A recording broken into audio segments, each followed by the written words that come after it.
minhas deusas, sejam muito bem-vindas a mais um vídeo. E hoje nós vamos fazer o nosso primeiro perguntas e respostas. Vocês encheram uma caixinha de perguntas que eu deixei no Instagram com perguntas tão importantes e tão significativas que eu resolvi usar esse espacinho aqui que a gente pode tagarelar um pouco mais para poder responder as dúvidas de vocês, ok? Então vamos lá, deixei aqui para eu ter uma colinha das perguntas. Vou responder na ordem que mandaram, certo? Há anos tento perder peso, já me alimento bem, mas o processo não acontece comigo. Inclusive porque quero me ajudar e futuramente ajudar outras pessoas, pois faço faculdade de nutrição. Aqui nós temos um ponto do já me alimento bem, mas o processo, creio eu que seja de emagrecimento, não acontece comigo. E eu pego esse gancho para falar para vocês que emagrecimento não é só sobre comer menos e treinar mais. Não existe receita de bolo, regra mágica, coisa milagrosa que vai acontecer que faça você perder esse peso, certo?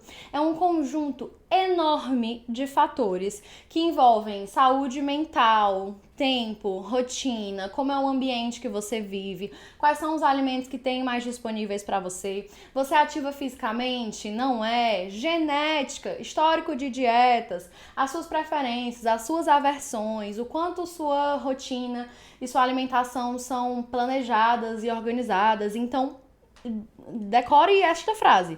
Não caia, rapaz. Não é só sobre treinar mais e comer menos, ok?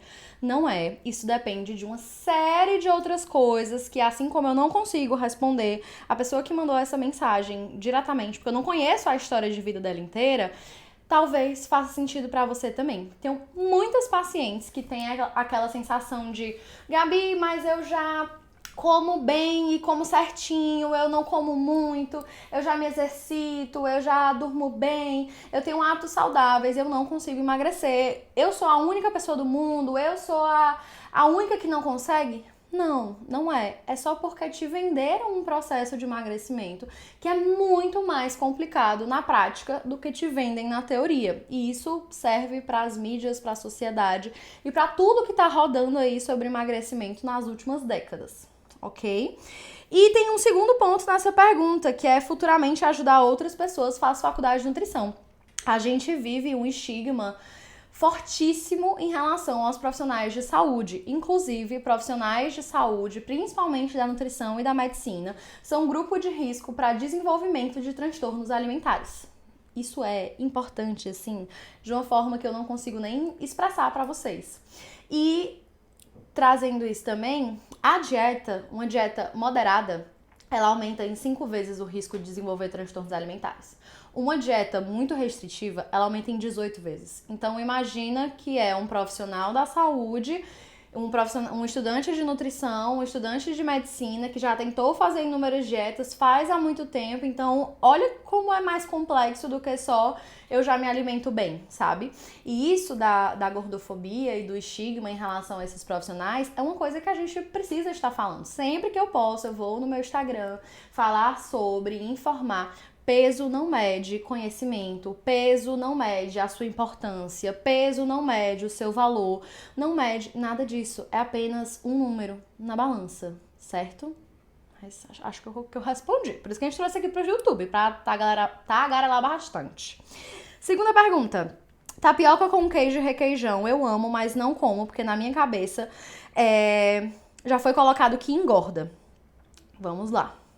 Nenhum alimento, nem tapioca com queijo e requeijão, nem brigadeiro, nem batata frita, nem hambúrguer do tio Mac são capazes de lhe engordar. Nenhuma salada, nenhum suco verde, nenhum chá, nenhum, sei lá, algum alimento aí super visto como saudável é capaz de te emagrecer. Gabi, como assim? Papocou meu cérebro. Isso é uma coisa que eu passo 2 aulas pra falar lá no programa Fazendo as Pazes com a Comida. Mas em resumo, nenhum alimento é capaz de engordar ou emagrecer. O que engorda ou emagrece, casando com a resposta da primeira pergunta, é uma série de fatores e de comportamentos que podem levar a essa perda de peso. Perder peso não é um comportamento. Eu não tenho como estar aqui me comportando para perder peso. Eu tenho como manejar meu estresse, comer mais alimentos in natura, reduzir ultraprocessados, não pedir tanto delivery, cozinhar mais, praticar atividade física, ter uma saúde mental, um bem-estar, né, de saúde mental e várias outras coisas que influenciam a perda de peso. Mas perda de peso não é um comportamento. E a gente trata hoje em dia como se fosse. Então, não existe alimento bom, alimento ruim, alimento permitido, alimento proibido, alimento que engorda, alimento que emagrece. Existe um conjunto de coisas que pode levar a emagrecer ou engordar. Se eu como McDonald's de jantar todos os dias na semana, pode ser que eu engorde. Se eu como salada todos os dias no jantar, todos os dias da semana, pode ser que eu emagreça. Mas só esse alimento, comi, engordei, comi, emagreci, isso não existe, tá? Próxima pergunta, que acho que é um desabafo. Minha barriga que não diminui, mesmo fazendo dieta e treinando, eu sempre fracasso na alimentação. Eu sempre fracasso na alimentação, mesmo fazendo dieta. Vai muito sobre o que eu falei no vídeo do ciclo de dietas, da mentalidade de dieta e de por que isso tudo te atrapalha. Porque são ciclos, né? Eu faço dieta, depois eu chuto balde, aí eu volto pra dieta, aí eu chuto balde, eu volto pra dieta, aí eu chuto balde.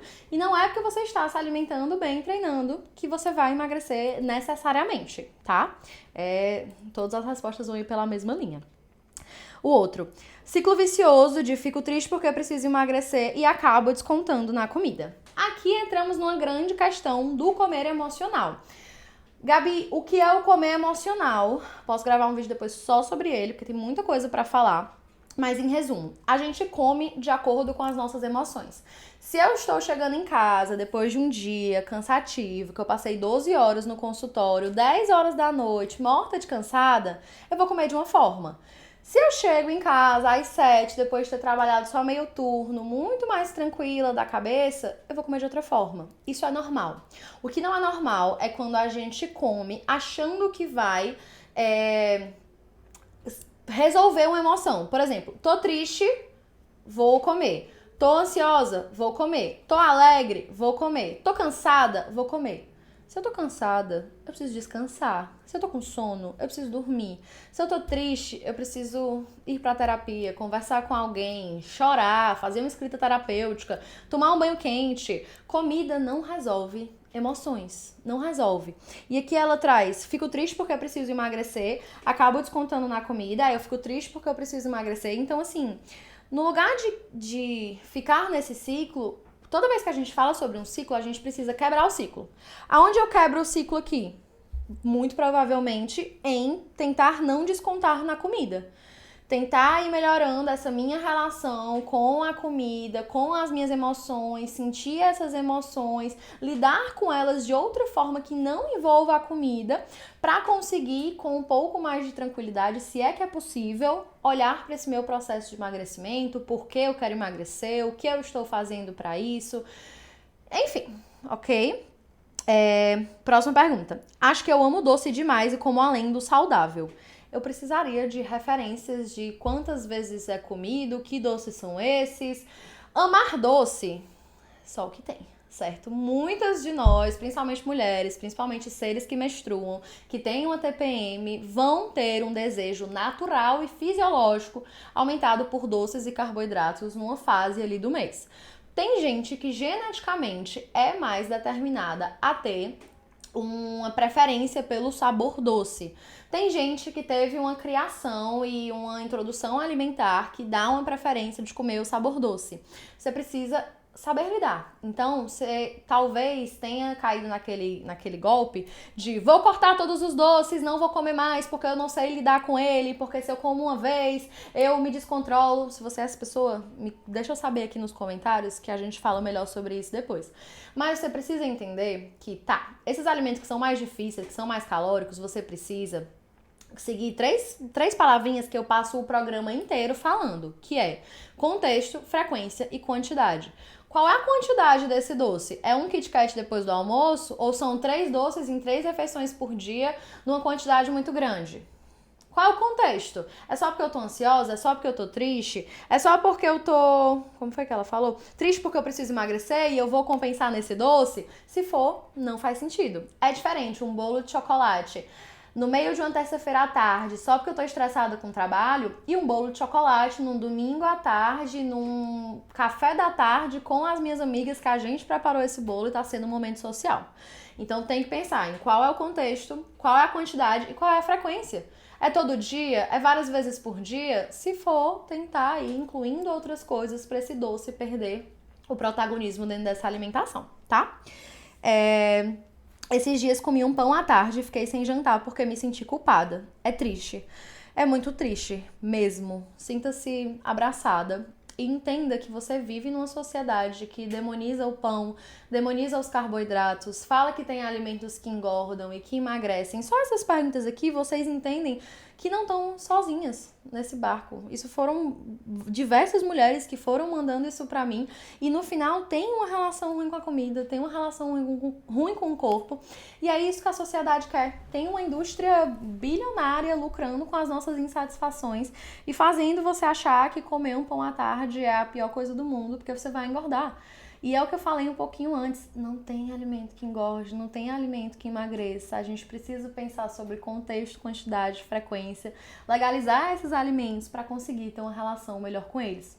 Eu tenho uma paciente que ela é apaixonada por pão de queijo, e ela fez muitas dietas por muito tempo que ela não comia, né, esse pão de queijo, Caia não, que não tinha na dieta dela e tal.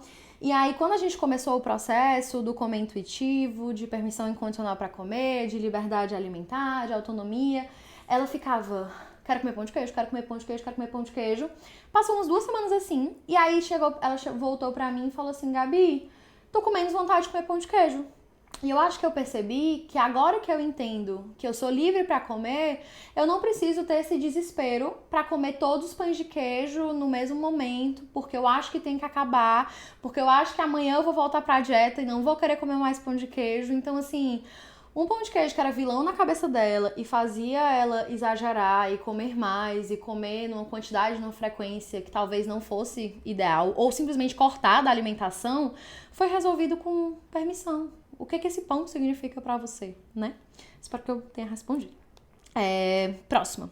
Estou tentando a intuitiva, mas sinto pouquíssima fome. Até emagreci, não sei o que fazer. Vamos lá. Primeiro, ajuda profissional. Sempre que eu preciso fazer essas mudanças, todas essas coisas, por mais conteúdo que tenha na internet por aí, gente falando sobre, em alguns momentos a gente vai precisar dessa ajuda profissional para iniciar um processo.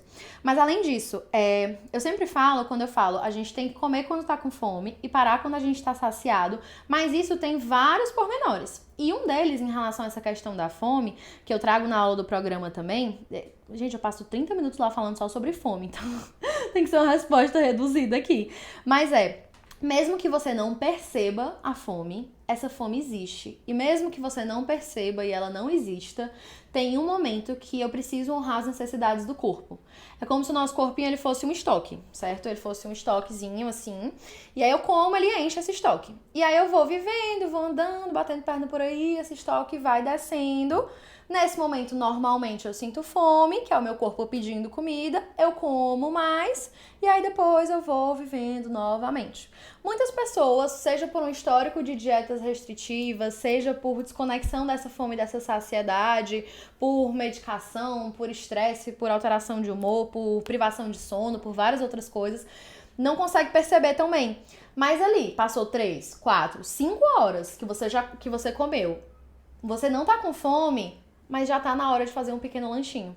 Então, existe essa linha entre, sim, eu preciso honrar minha fome, mas às vezes eu vou comer sem fome, às vezes eu vou comer com mais fome, isso é muito individual e eu preciso me aprofundar um pouquinho mais pra entender. Mas, às vezes, a gente vai comer sem fome, sim. Às vezes não dá pra gente confiar cegamente nesse corpo no momento, porque ele tá desconectado com os sinais internos, tá certo? Vamos lá. Exagero no Dia das Mães, culpa, tristeza, sentimento de fracasso. Isso aqui vem muito da questão que eu coloquei no vídeo anterior sobre o ciclo e a mentalidade de dieta.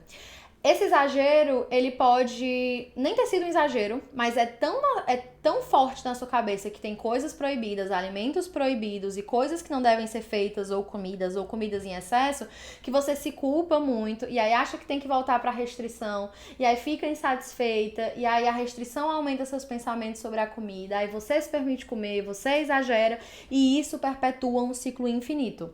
Esse ciclo aqui, ele muitas vezes só vai ser quebrado parando de fazer dieta. Gabi, como assim? Assim eu vou morrer de engordar. Não, não vai. Eu sei que parece estranho, mas confia em mim que viver no ciclo de dietas é pior e gera muito mais exagero e frustração e tudo isso. Mas sinta-se abraçada, eu sei que é uma sensação difícil, tá? Próxima pergunta. Minha dor é muito mais em relação ao meu corpo. Tenho vício em me comparar. Meu amor, só existe você nesse mundo. Só existe eu nesse mundo. Só existe as outras deusas que estão assistindo esse vídeo nesse mundo. E cada uma de nós é tão individual, é tão singular da genética, a forma que foi criada, ao acesso que teve, ao privilégio que tem, à renda que tem, aos lugares que frequentou, aos conteúdos e informações que atravessaram, ao hábito alimentar da família. É tanta coisa quando a gente pensa em racionalmente, né? Porque eu sei que a emoção é diferente, que não dá pra comparar com outra pessoa, porque tem muitos estudos, inclusive, que mostram essas questões de peso e de dieta em gêmeos. São pessoas gêmeas, tecnicamente com a mesma genética. E o meio, e os pensamentos, e as experiências afetam de forma diferente e eles se desenvolvem de formas diferentes. Então, assim, outra coisa sobre comparação importantíssima. A grama do vizinho, ela é mais verde porque ela é sintética, ela é falsa. No Instagram a gente só mostra o que a gente quer. Na vida também a gente só mostra o que a gente quer, muitas vezes. Então, assim, sempre que chegar a vozinha da comparação, volta e pensa, tá, mas isso aqui, será que não tá editado? Isso aqui, será que não tá com filtro? Isso aqui, será que ela tá contando a verdade? Isso aqui, será que não é uma realidade muito diferente da minha? Isso aqui, será que não é uma estrutura óssea diferente da minha? Será que não é uma altura diferente da minha? Ninguém questiona porque calça 37 e queria calçar 39 ou 35. Mas o peso, o corpo, todo mundo acha que é maleável, que vai poder ser moldável com dieta e com treino pra chegar no corpo da Bruna Marquezine, da Megan Fox e da Gisele Bündchen. Tem um limite genético, tem um limite da sua história, tem um limite, existe um limite, o corpo não é moldável. E eu entendo que você se sinta assim, porque é isso que o mundo fala pra você, tá? Então, tentar resistir a essa comparação, trabalhar muito em terapia, essa insatisfação, pra conseguir caminhar aos pouquinhos pra essa aceitação, tá? Vamos lá. Sempre tenho compulsão quando estou só em casa e não consigo equilibrar a alimentação. Se for uma compulsão, episódio de compulsão alimentar, se for um transtorno de compulsão alimentar, o tratamento ele é interdisciplinar com psicóloga, psiquiatra e nutricionista. É um diagnóstico de transtorno mental e ele precisa ser avaliado. Não é o que os coaches na internet falam, que é só você querer, é só você ter foco, força e fé. Eu sei que é muito desconfortável, eu sei que às vezes você come sozinha por vergonha, eu sei que às vezes comer escondido é uma questão que parece ser muito mais fácil do que comer na companhia das pessoas. Mas para responder aqui de verdade, eu precisaria saber um pouquinho mais da história, certo? Mas é tentar ter rotina de alimentação, comer em horários regulares, entender quais são os alimentos que são mais difíceis para você e tentar comer com mais calma, com mais atenção, talvez em companhia, numa companhia que seja segura e seja da sua confiança, mas é muito difícil mesmo, sinta-se abraçada, tá bom? Parar de comer coisas com leite, sou intolerante e vivo inflamada. Gente, essa questão da intolerância à lactose é difícil. Metade das minhas pacientes são intolerantes à lactose. Tem algumas que têm questões com glúten. E é muito difícil porque, assim, eu já falei o que a restrição faz no nosso cérebro para vocês em outros vídeos aqui do canal. E o nosso cérebro, ele não sabe se a restrição é porque você tem intolerância à lactose ou porque você quis cortar os doces para emagrecer. Ele vai fazer você pensar mais sobre. Então, muitas vezes é necessária ajuda profissional para entender e olhar e colocar no seu cerebrinho que Você está evitando aquilo porque não faz bem para o seu corpo, porque você se sente mal depois, você fica com o abdômen estendido, você passa mal e talvez assim seja um pouco mais fácil de lidar. Mas é muito difícil, principalmente considerando cultura nossa, principalmente quem mora aqui no Brasil. Hábitos alimentares, então às vezes você passou 30 anos da sua vida comendo tudo que tinha queijo e leite e agora você não pode mais? Como assim? Então assim, é um processo de estranheza mesmo, sabe? A maioria das minhas pacientes que têm intolerância à lactose não para de comer justamente porque cai nessa, acha que é uma restrição e é um trabalho que a gente se esforça muito pra fazer dentro do consultório, mas é difícil. Aí tem outra aqui. Difícil, Gabi. Quanto mais penso em não comer, mais sinto vontade e perco o controle. Fato. Isso é o nosso cérebro. Por favor, vai lá no vídeo Ciclo de Dietas, Mentalidade de Dieta, que foi o passado aqui, e entende, eu expliquei tudo isso. Quando a gente tem a insatisfação e aí a gente restringe, a gente pensa mais sobre comida, isso é uma alteração fisiológica, metabólica e hormonal do nosso corpinho. Quando a gente come, a restrição tende a convidar um excesso, a gente se sente culpada e frustrada, fica mais insatisfeita, volta para a restrição. Então, acho que a resposta dessa pergunta tá no vídeo passado, tá certo? Próxima pergunta. Gente, tem muitas perguntas, mas tá acabando. Entender que exceções não serão decisórias no meu resultado. Não, elas não serão. Tem uma das frases que eu sou apaixonada e quem é minha paciente com certeza já ouviu. Se não ouviu, me diga porque eu tô precisando falar. Na maioria das vezes. Na maioria das vezes é libertador. Por quê? Na maioria das vezes eu me alimento com alimentos in natura e minimamente processados. Na maioria das vezes eu consigo treinar com regularidade. Na maioria das vezes eu tenho uma boa noite de sono. Na maioria das vezes eu consigo manejar o meu estresse. Significa que na minoria das vezes eu como ultraprocessados e alimentos altamente calóricos. Na minoria das vezes eu não consigo treinar uma semana que foi muito estressante.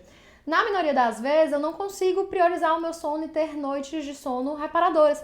Mas se na maioria das vezes eu faço, olha o quão importante é a construção desse na maioria das vezes. Vem muito com antes feito que perfeito. E eu sou muito fã dessas duas frases. Então, não, as exceções não vão estragar a sua vida, não vão ser decisórias no seu resultado. Você não vai engordar porque um dia você tomou um sorvete dentro de uma alimentação que é equilibrada, variada e moderada. Então, respira fundo, porque se era pra eu dizer isso, está dito, ok? Sinto que ainda não sei lidar com carbo, sempre acabo querendo tirar o carbo de outra refeição. Vamos lá. Isso vem um pouquinho da resposta do não existe alimento que engorda, alimento que emagrece. Não existe um grupo alimentar superior e melhor do que os outros, proteína, né? Depois eu falo melhor sobre a idolatria da proteína que a gente vive. Mas carboidrato não é igual a engordar. Se você come carboidrato em excesso, você engorda. Sim. Mas se você come proteína em excesso, você também engorda. Se você come gordura em excesso, você também engorda. O problema não é o carboidrato, são os excessos e os outros milhares de fatores que a gente está falando desde o começo do vídeo, que estão influenciando essa alimentação e esse peso e essa perca de peso ou ganho de peso também, tá certo? Então, os carboidratos são a única coisa que alimenta o nosso cérebro. Gente, eu tenho um problema com esse microfone aqui. É a única coisa que alimenta o nosso cérebro. Se não entra carboidrato, nosso cérebro tem que fazer uma ginástica laboral imensa para sair destruindo o músculo, pegando gordura, fazendo um monte de coisa para poder alimentar o nosso cérebro com a segunda via alternativa. Então, os carboidratos são muito, muito, muito importantes. Por favor, coma os seus carboidratos com moderação, que nem com todos os outros grupos alimentares, tá? Próxima. Nunca consegui me manter muito tempo fazendo exercícios e isso desestimula a dieta. Isso é uma coisa que é muito importante de ser desassociada. Eu faço dieta ou me alimento bem para honrar minha saúde, pelas minhas questões clínicas, estéticas, pelas minhas metas, etc e tal. Eu faço exercício para honrar minha saúde, meu corpo, minhas questões clínicas, nananana. E isso vai muito na maioria das vezes, do antes feito que perfeito. Se eu só consigo treinar hoje, não consigo ter a melhor alimentação do mundo, será que não é melhor eu garantir o meu treino, que é uma coisa que me faz bem e honra a minha saúde? Sim, é melhor. Porque a gente muitas vezes tem aquela coisa do eu não tô me alimentando bem, nem adianta treinar. Eu não tô treinando, nem adianta eu me alimentar bem. Não, meu amor, antes feito que perfeito. Se você só consegue no momento atual dar importância para a alimentação, se dedique a ela. Se você só consegue... Ai, me engasguei. Gente, eu deixei um chá aqui. Eu tô muito chique faladora hoje. Ai. Pronto, foi. Me perdi, né? Por causa do meu engasgo. Mas... Associar não é um dependente do outro, senão você vai ficar procurando perfeccionismo aqui nesses dois, vão ter que estar os dois alinhadíssimos e a vida não vai parar para você cuidar da sua alimentação, do seu treino, do movimentar seu corpinho e honrar ele, ok? Preciso fazer, para fechar com chave de ouro, preciso fazer dieta por questões de saúde, mas não consigo me restringir sem ficar mal.